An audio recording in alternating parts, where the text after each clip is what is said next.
Back working on this V70 XC04. So there was a short in the seat heater, so I cut back into the good material here, into the insulation. The wires were solid, no corrosion or anything. You can see here it got hot, roasted a little bit, but the color's much different where it's virgin and then still in the insulation.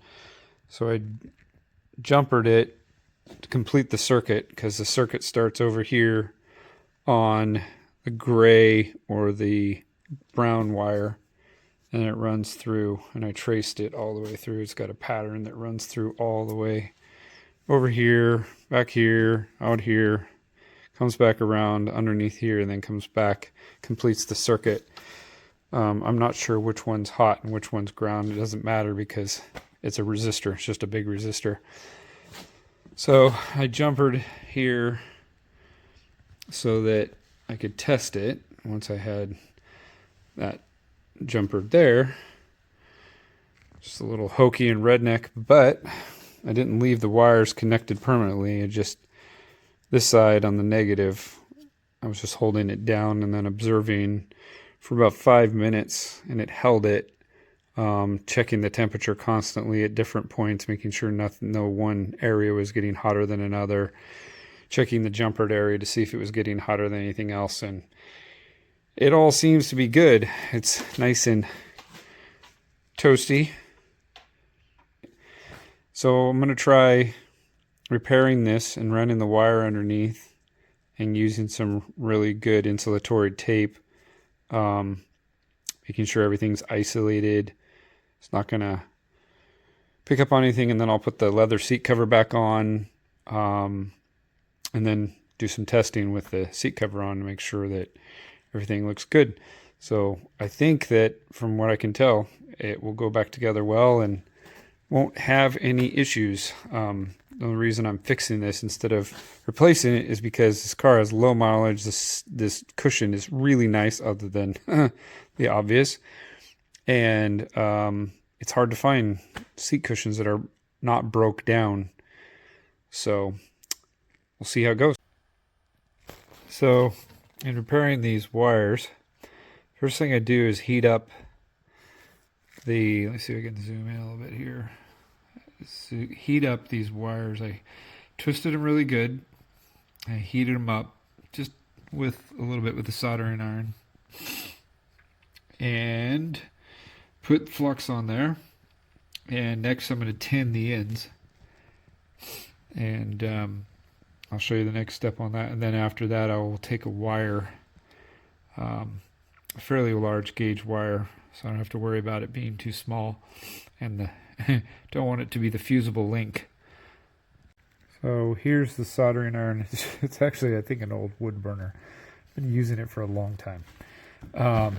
Anyway, so I actually take on these finer gauge wires, take the solder, very thin solder, and I have a flat spot.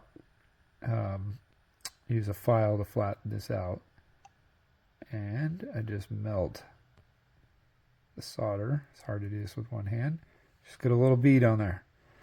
And next I'm going to take it over and hold it on the wires that are fluxed, and that tin will transfer from the soldering iron over to the wires. Okay, so if you can see, I've got the ends tinned. My nose is plugged because I'm wearing my spectacles on top of my spectacles. There, let's turn off the light. So I got my nose pinched. So sorry. And it's cold, so I got my hood on. I look really goofy. Alright, so next process I gotta go grab. I have a whole pile of a couple of wiring harnesses from other cars we parted out. I'm gonna grab some heavier gauge wire and bring it out, tin the ends of it, and get them soldered onto that. Alright, so let's go get some wire.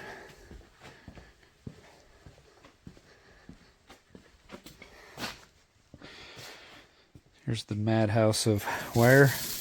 Pick your poison, pick your color. pick your gauge, because we got just about every gauge you can imagine. Didn't have exactly the color I wanted, but it'll do because it's approximately the right gauge. So I'm going to tin the ends now, get this to the right length. I got to fold these back in and figure out what the right length might be. All right, now I got it tinned, dipped in flux, tinned. I'm going to clean it up a little bit and get ready to bring the two together. That looks better. So now we'll get this placed about where it needs to be. Get those tacked up. That looks pretty good. Hopefully that's focusing well enough. That's on there pretty good. Okay, the next step has been to use super glue, not as an insulator, but as a just to tack the fabric, the insulatory fabric back down, basically like a stitch. And I'm going to let that dry on that side there. And I followed the pattern, the zigzag pattern, and kept the wires from running against each other on the zigzag. So it's spaced almost identical to the way this S pattern is up here, and as close as possible. So we'll do the same thing over here, lace this back underneath, following that pattern, and I laid it out in such a way that when it comes to I know you can see I shrunk wrap the ends here. It's not the prettiest thing I've ever done, but once it's woven back in there, laced back in there, the end of the insulation or the shrink wrap will be right about in there, so nothing will be exposed.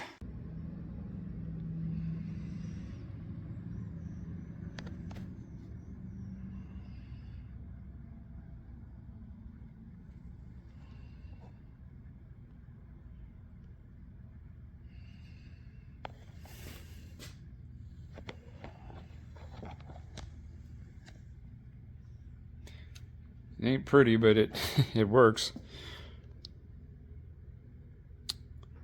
So there's the temperature on the repair.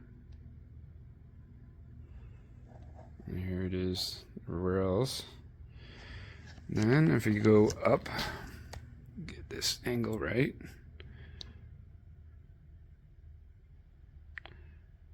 Better than some degrees depending on where you hit. I'm going to fill this in here shortly. Try to give it some rigidity just to keep it from getting damaged in the future. And here's the voltage on the battery I'm using to test. About 13.5 volts.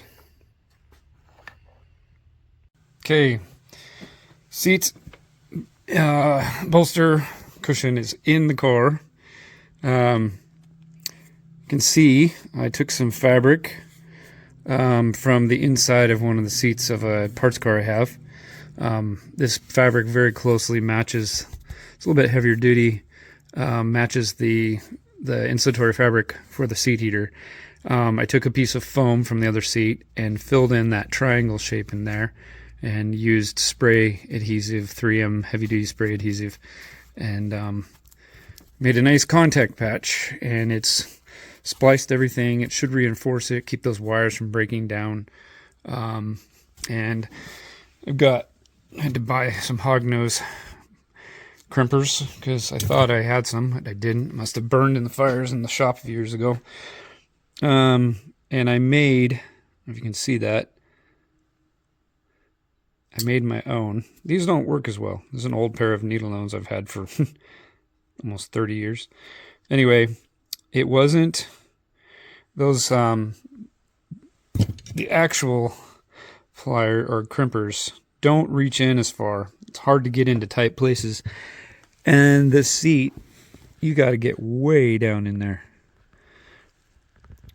And so I've already put two on over here in this groove here. Got one in down there, and I got to do another one here, and so on and so forth, working my way out. And I already hooked everything up underneath. Got some hognose rings there. The springs are back on. And I've run, before I put it all in here, I ran the seat for 5 minutes, 15 minutes, I think an hour at one point, 45 minutes another point, and just took temperature readings with my infrared thermometer and checked it all over, making sure there was no hot spots. And then, yeah, getting everything back together. I haven't tested it in the car yet. I might do that before I get the seat cover all the way on, just to make sure the circuit's working. But there's no brakes in the line now, and it was working by jumpering it to the back of it. So